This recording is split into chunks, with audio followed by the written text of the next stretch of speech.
Hello दोस्तों and welcome to Nimbus learning platform powered by Engineers academy.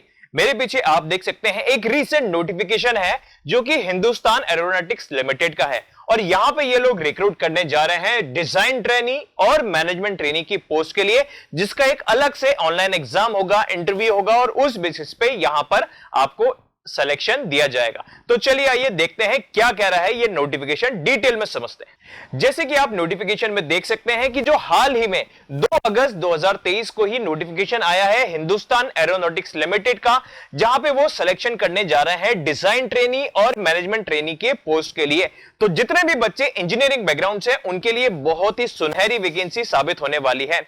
क्यों? क्योंकि यहां पे बल्क में रिक्रूटमेंट किए जाने वाले हैं। सबसे पहले अगर हम ब्रांच वाइज बात करें तो डिजाइन ट्रेनी पोस्ट के लिए एरोनॉटिकल की टोटल 9 वैकेंसी है, इलेक्ट्रिकल की 12, इलेक्ट्रॉनिक्स की 44 और मैकेनिकल की 30 वैकेंसीज हैं। और मैनेजमेंट ट्रेनी टेक्निकल बैकग्राउंड की बात करें तो कंप्यूटर साइंस की 23 वैकेंसीज, इलेक्ट्रिकल की 16, इलेक्ट्रॉनिक्स की 13 और मैकेनिकल की 30 वैकेंसी, साथ ही साथ प्रोडक्शन की 5 और मेटलर्जी की भी है वैकेंसी 3। ठीक है, तो ये तो था टोटल नंबर ऑफ वैकेंसीज जो अलग अलग पोस्ट के लिए डिजाइन ट्रेनी और मैनेजमेंट ट्रेनी इन 2 पोस्ट के लिए सिलेक्शन होने जा रहा है। अब नेक्स्ट हम बात करें कि इसके लिए आपका एजुकेशनल क्वालिफिकेशन, एज लिमिट, ये सब क्या रहेंगी। तो पहले एजुकेशनल क्वालिफिकेशन की हम बात करें तो आपका यहां पर बैचलर डिग्री इन इंजीनियरिंग या टेक्नोलॉजी या उसका इक्विवेलेंट, मतलब बैचलर ऑफ इंजीनियरिंग या बैचलर ऑफ टेक्नोलॉजी, दोनों में से कोई भी 4 ईयर रेगुलर कोर्स चलेगा और वो आपको यहां पे प्रेजेंट होना चाहिए। अब किस वैकेंसी के लिए कौन सी ब्रांच एलिजिबल है? जैसे कि अगर हम डिजाइन ट्रेनिंग की बात करें तो एरोनॉटिकल में केवल एरोनॉटिकल और एरोस्पेस ब्रांच वाले स्टूडेंट्स ही फिल कर सकते हैं। इलेक्ट्रिकल में इलेक्ट्रिकल एंड इलेक्ट्रॉनिक्स और इलेक्ट्रिकल एंड इंस्ट्रूमेंटेशन वाले बच्चे फिल कर सकते हैं। इलेक्ट्रॉनिक्स के लिए electronics and communication, instrumentation and control या इंस्ट्रूमेंटेशन एंड इलेक्ट्रॉनिक्स या अप्लाइड इलेक्ट्रॉनिक्स एंड इंस्ट्रूमेंटेशन या फिर इलेक्ट्रॉनिक्स एंड इंस्ट्रूमेंटेशन या इलेक्ट्रॉनिक्स एंड टेलीकम्युनिकेशन, ये सभी ब्रांच वाले बच्चे इलेक्ट्रॉनिक्स की वैकेंसी फिल कर सकते हैं। और जिनकी ब्रांच मैकेनिकल या मैकेनिकल एंड इंडस्ट्रियल इंजीनियरिंग या मैकेनिकल एंड प्रोडक्शन इंजीनियरिंग है, वो मैकेनिकल से भर सकते हैं। बिल्कुल सिमिलरली अगर मैनेजमेंट ट्रेनिंग की पोस्ट की बात करें तो बिल्कुल सिमिलर नेचर रहेगा यहां पे मैनेजमेंट ट्रेनिंग के लिए भी।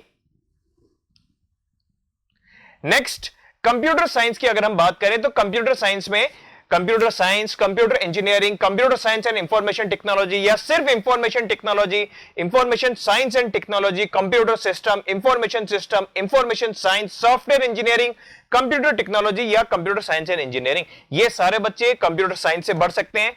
और मेटलर्जी की बात करें तो मेटलर्जी या फिर मेटलर्जी एंड मटेरियल्स या मेटलर्जी एंड मटेरियल इंजीनियरिंग या मेटलर्जी एंड मटेरियल टेक्नोलॉजी या मेटलर्जी एंड मटेरियल साइंस, ये वाले बच्चे मेटलर्जी से इस एग्जाम को भर सकते हैं। नेक्स्ट, एक और चीज, जो भी बच्चे यहां पे अपने फाइनल ईयर में है, मतलब अपनी डिग्री के फाइनल ईयर में है, वो बच्चे भी यहां पे अप्लाई कर सकते हैं। बस शर्त है कि उनके एग्रीगेट फाइनल डिग्री आने के बाद, लास्ट ईयर की मार्कशीट्स आने के बाद फाइनल एग्रीगेट जैसे बताया गया है उसी रेंज में हो। मतलब जो जनरल या ओबीसी नॉन क्रीमिलियर या ईडब्ल्यूएस कैंडिडेट्स हैं उनके सभी में डिजाइन ट्रेनिंग में 70% चाहिए और एससी या एसटी या पीडब्ल्यूबीडी कैंडिडेट्स के लिए 60% एग्रीगेट होने चाहिए उनके ग्रेजुएशन में। तो जो फाइनल ईयर बच्चे हैं उनके अभी जितने भी परसेंटेज हो फाइनल ईयर की डिग्री आने के बाद, अगर वो जनरल, ओबीसी, नॉन क्रीमिलियर या ईडब्ल्यूएस के हैं तो 70% या फिर एससी एसटी या पीडब्ल्यूडी कैटेगरी के तो 60% एग्रीगेट होना ही चाहिए। नेक्स्ट, जिन बच्चों ने डिप्लोमा करके डिग्री किया हुआ है उनके डिग्री के ही मार्क्स माने जाएंगे।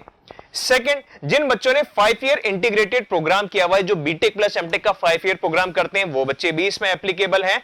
और एक चीज और ध्यान रखें, केवल फुल टाइम और रेगुलर कोर्स जिन्होंने किया है, पार्ट टाइम डिग्री यहां पे एप्लीकेबल नहीं रहेगी।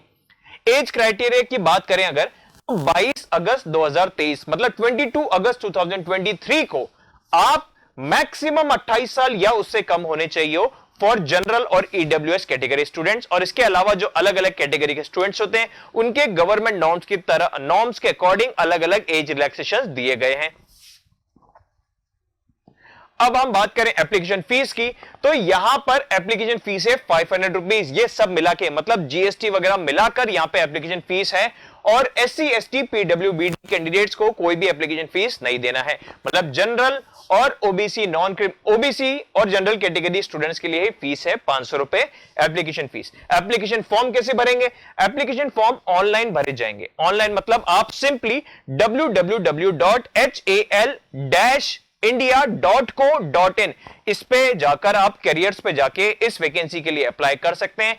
अप्लाई करने की लास्ट डेट है 22 अगस्त 2023, मतलब 22 अगस्त 2023 से पहले पहले ही आप ये ऑनलाइन फॉर्म भर के पेमेंट कर दीजिएगा।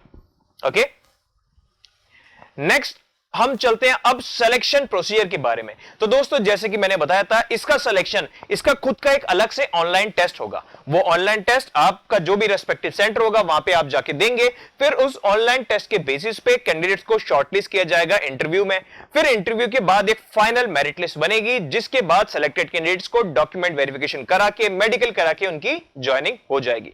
तो मतलब यहां पर कोई गेट या और किसी एग्जाम नहीं, इसका खुद का अलग से एग्जाम होगा जो लगभग 2.5 घंटे का होगा, जिसके बारे में आगे हम चीजें देखते हैं। ऑनलाइन टेस्ट का जो वेन्यू होगा वो भी आप खुद एप्लीकेशन फॉर्म भरते वक्त सेलेक्ट कर सकते हैं।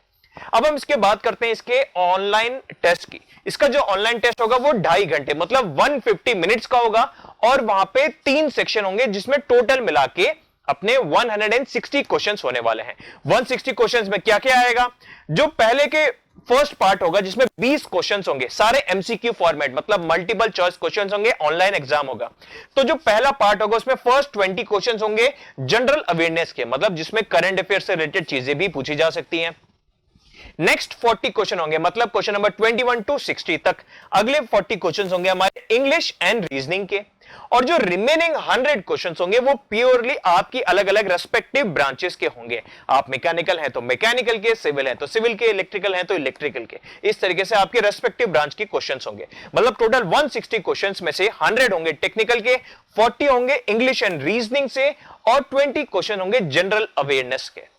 ओके, अब जो भी बच्चे यहां पे रिटन एग्जाम को क्वालिफाई करते हैं उनको 1:5 के रेशियो में बुलाया जाएगा इंटरव्यू के लिए। मतलब अगर आपके रेस्पेक्टिव ब्रांच में एग्जांपल पे अगर 10 वैकेंसी हैं तो 1:5 मतलब 50 बच्चों को उस ब्रांच के इंटरव्यू को शॉर्टलिस्ट किया जाएगा। तो आप जितना ज्यादा स्कोर लेके आएंगे, जितना अच्छा आपका एग्जाम जाएगा, उतने ज्यादा चांसेस है कि आप इंटरव्यू के लिए शॉर्टलिस्ट हो सकते हो।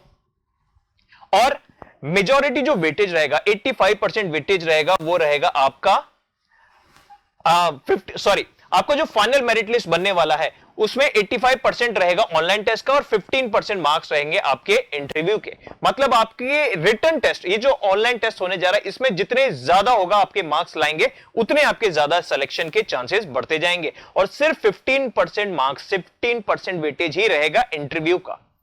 ओके, इसमें एक चीज और है कि एक सर्विस एग्रीमेंट बॉन्ड रहेगा। मतलब अगर यहां पे आप सेलेक्ट होते हैं तो आपको 5 साल का एक सर्विस एग्रीमेंट बॉन्ड साइन करना पड़ेगा, और ये 5 साल ट्रेनिंग के बाद के होंगे। जब आपकी ट्रेनिंग कंप्लीट हो जाएगी उसके बाद एटलीस्ट 5 ईयर तो सर्व करना होगा। तो दोस्तों ये थी कि मेजॉरिटी इंफॉर्मेशन इस एग्जाम से रिलेटेड। एक इंपॉर्टेंट चीज याद रखिएगा, इसका जो एडमिट कार्ड आएगा ऑनलाइन एग्जाम का, वो एडमिट कार्ड आप 28 अगस्त 2023 से डाउनलोड कर सकते हैं, क्योंकि इसका ऑनलाइन टेस्ट होने जा रहा है 9 सितंबर से 11 सितंबर, मतलब अलग अलग ब्रांचेस के अलग अलग डेट्स आएंगी। तो 9 सितंबर से 11 सितंबर के बीच में इसका ऑनलाइन एग्जाम आने वाला है। अब इस ऑनलाइन एग्जाम का रिजल्ट 13 सितंबर को ही आ जाएगा। देखिए कितना जल्दी है, ठीक है। 13 सितंबर को इसका रिटर्न का रिजल्ट आ जाएगा। फिर इंटरव्यू की शॉर्टलिस्टिंग आपको 18 सितंबर 2023, 18 सितंबर 2023 को इंटरव्यू के लिए आप कॉल लेटर डाउनलोड कर लेंगे, और इंटरव्यू इसका 9 अक्टूबर से 11 अक्टूबर के बीच में कंडक्ट होगा। और जो फाइनल शॉर्टलिस्टेड कैंडिडेट की लिस्ट है वो उसके 2 दिन बाद मतलब 13 अक्टूबर 2023 को आ जाएगी। और प्रोविजनल अपॉइंटमेंट लेटर या टेम्पररी अपॉइंटमेंट लेटर 18 अक्टूबर को आप डाउनलोड कर सकते हैं। उसके बाद मेडिकल होगा 25 अक्टूबर से 10 नवंबर के बीच में। जो भी सिलेक्टेड कैंडिडेट्स हैं उनका मेडिकल होगा, और उनका ट्रेनिंग 3rd या 4th वीक ऑफ नवंबर से स्टार्ट हो जाएगी। ओके, तो देखिए कितना जल्दी, अभी अगस्त चल रहा है, अभी आप फॉर्म भर दीजिए, और आपका ये साल एंड होने से पहले नवंबर तक तो आपकी ट्रेनिंग भी स्टार्ट हो जाएगी हिंदुस्तान एरोनॉटिक्स लिमिटेड में। ओके, तो दोस्तों ये थी कुछ इंपॉर्टेंट चीजें, याद रखिएगा ये फॉर्म बहुत ही क्रूशियल है क्योंकि इसका अलग से एग्जाम होने वाला। अगर कोई एग्जाम आपका अच्छा नहीं भी गया था तो ये मौका है एक बढ़िया बहुत ही शानदार पीएसयू में आपकी जॉब पाने का। तो देर किस बात की, जल्दी से इसमें अप्लाई कर दीजिए और इसी तरीके के फर्दर अपडेट्स के लिए निंबस लर्निंग प्लेटफॉर्म से जुड़े रहिए। Thank you and have a nice day. If you really like the video, please hit the like button, share the video, subscribe to our YouTube channel and press the bell icon for the latest updates. Thank you.